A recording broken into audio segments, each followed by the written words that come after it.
Welcome to the channel.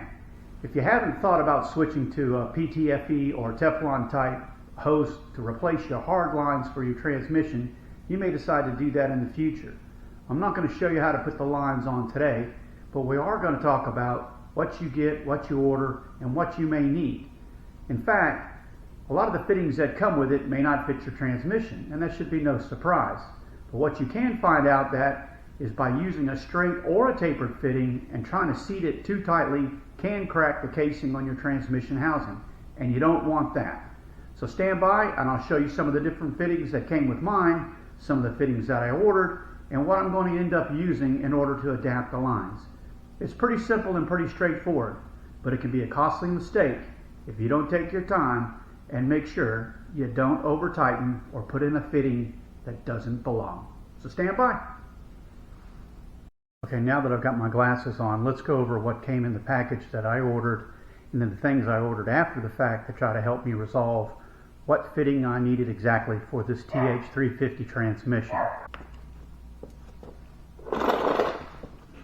Okay, within the kit that I ordered, I got two lines of this PTFE or Teflon braided line to replace the hard lines in the transmission.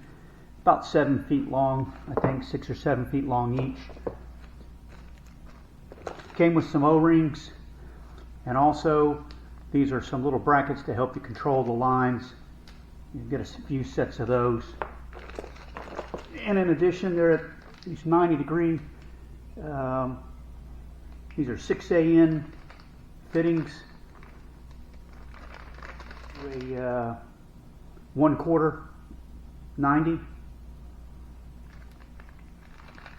And then you also get these 6AN male 1/2 by 20 inverted threads. Get that a little bit closer so you can see. Now what I found out first thing is when transitioning from the original fitting that's on here, I cut my lines, took them off. So I'm going to take the initial oil cooler line fitting off. This is a 5/16 by 1/4. You can see it's got a little recess in there for the flare tip on it. It's flat here, same as the 90s that came with the kit, like this. So the ends are essentially the same. Problems with the 90s are, if you start to thread them in, then on your transmission you're going to hit the bell housing. So while these are nice, they're not going in anywhere. The other thing that I found out was that when I went online, checking and trying to find out how other folks were fixing it, a lot of the online references says that these holes are straight thread and not to use tapered fittings because the tapered fittings will crack the housing. So I decided to go ahead and splurge and get myself this so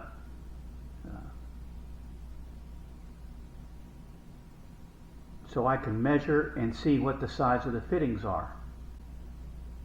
I was under the belief that these were straight fittings, but in fact when I took the original oil cooler line fittings and checked them, I found out that they were in fact tapered. Although that it's not a lot, there is a taper to those. You may or may not be able to see it on here, but you can also see the threading point that they were at when they were originally into the transmission housing. So these were not fully seated, and there's not a reason to fully seat them. When I ordered the next adapters, a straight fitting, so I could be able to put the 6AN lines on, I ordered this type. I'll take these other ones out of here. But I ordered the black type, which is exactly the same as these silver ones. It's a 6AN to 1/4 NPSM, which is a National Pipe Straight Metal, as I recall the acronym. This one has a copper crush washer. This one has a rubber washer on here. And I was disappointed because I could not get these to fully seat in here all the way to the crush washer or all the way to the rubber washer. Comes pretty damn close. And if I really wanted to put some elbow on it, I think it would go all the way down. But again, I don't want to run the risk of cracking the bell housing on the transmission. So what I've decided is I will probably use these fittings here and not fully seat them, but I may put a little Teflon tape on it or something to see that it fits. It's apparent to me that these holes are tapered, and that's why these straight fittings won't go any farther back than they do.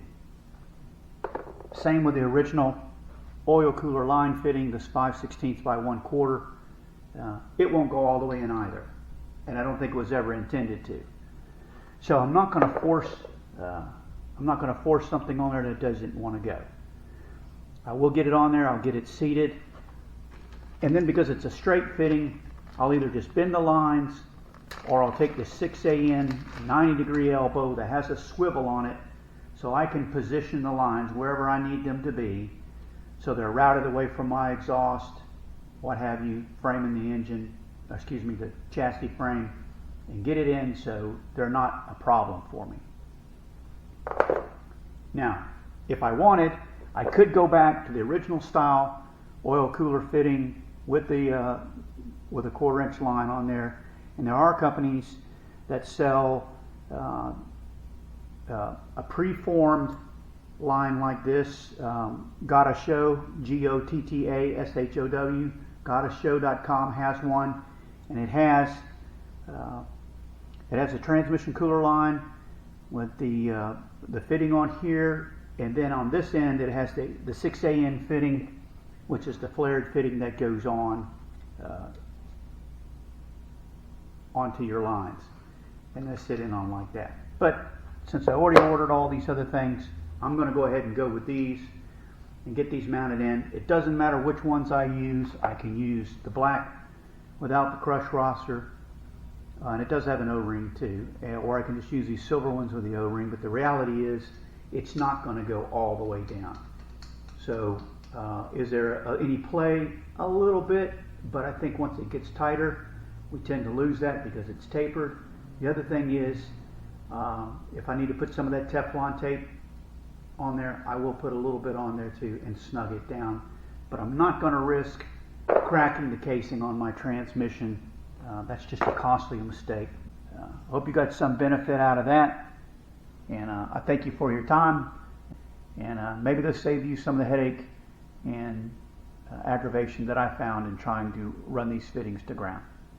Thanks. See you next time.